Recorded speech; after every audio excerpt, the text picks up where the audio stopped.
Good afternoon. My name is Claudell Clark, President and CEO of the Better Business Bureau of Greater Hampton, and I'm here with Jerry Brosch of Life Protect 24/7. Jerry, Good afternoon, Claudell. Thanks for joining us. good senior building off the highway and playing with you guys, and just seeing the great work you guys done in the community and for business. But it's great to get a chance to get over here with you all. Thank you. Thank you for coming out and seeing us. Okay. Well, this is the Coach's Corner, and something the BBB is wanting to do with executives in the region and talk about how coaching parallels with business. And as you know, you have to recruit, retain, motivate, drive business, inspire, and get people to be better, get people to work as a team. So we wanted to take this opportunity to get with you to cut your brain, Sure, to see how you do some of these things behind closed doors. Right. One of the things we talk about is like recruitment and retention. Big thing, especially after COVID, maintaining your workforce, growing your workforce, and keeping that workforce viable. Tell us a little bit about how you all do that here at Life Protect 24/7. Well, we pride ourselves on our recruitment and retention, and how we do that is we look for passionate people that want to join our organization, and then in our groups, what we do is lay out a purpose and a plan for each person so they know what direction they're heading in. And then, of course, we align them with goals, and we hold them accountable for those goals through coaching follow-ups, different touch points with the agent, not only daily, but weekly and monthly. Well, in coaching, we kind of call that this player development, and business is this professional development. Tell us a little bit more about your professional development practices or what you try to do. Of course, we have the initial new hire training that we put our agents through, but then after that, the manager kind of picks up the ball from there. And not only do we teach the technical skills for the agent, but we also teach emotional intelligence. We teach our leaders that so they can understand their people better. Emotional intelligence meaning empathy, having empathy for your people, motivating your people. A leader being self-regulated on their emotions. How do they speak to their people and how do they treat their people? Certainly. So once you build this team, you talked about you had 300 salespersons and a number of administrative people on the team. How do you maintain that, and how do you build that team from there? Mainly treating people fairly and friendly. We have a great environment here. Our retention rate is amazing. When we hire the right person, they stick.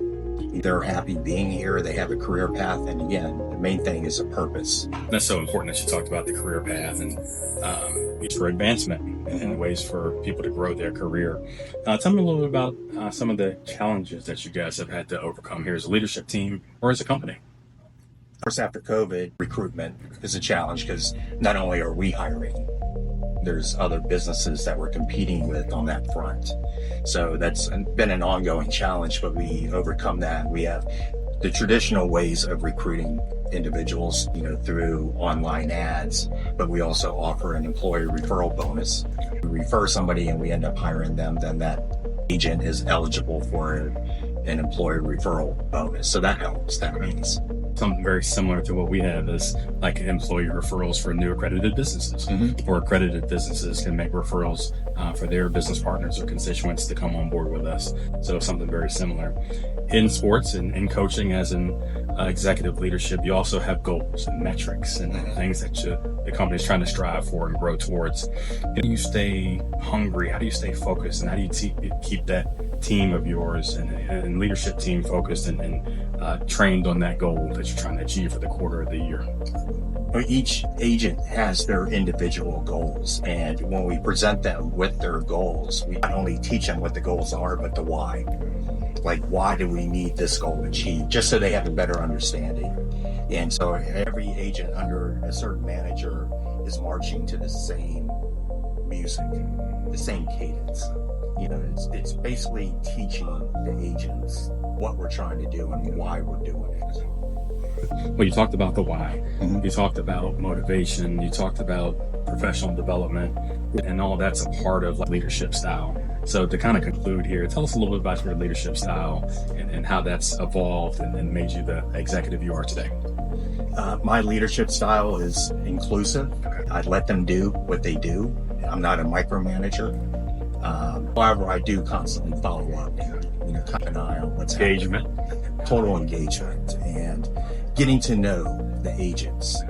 It's not, even though we do have a hierarchy, I do get out there and get to know who was on the front lines, because really those are the ones that are truly important to the business. Gotcha. So in a sense, you would say almost like you're a servant leader as well. Perfect. Right on the head. Servant leadership. That's the way to go. Right. Well, we certainly had to do that in-house at the BBB. Beyond these questions, you all participated with the BBB on a number of initiatives. You've told me about being very active in the community. We just appreciate like 24/7's accredited business status for the number of years you all have been here. We talked almost 15, and we certainly hope that you would be with us another 15 and helping us to grow, and we helping you all to grow and advancing marketplace trust. Certainly appreciate this. Thank you. Thanks for coming out. Thank you.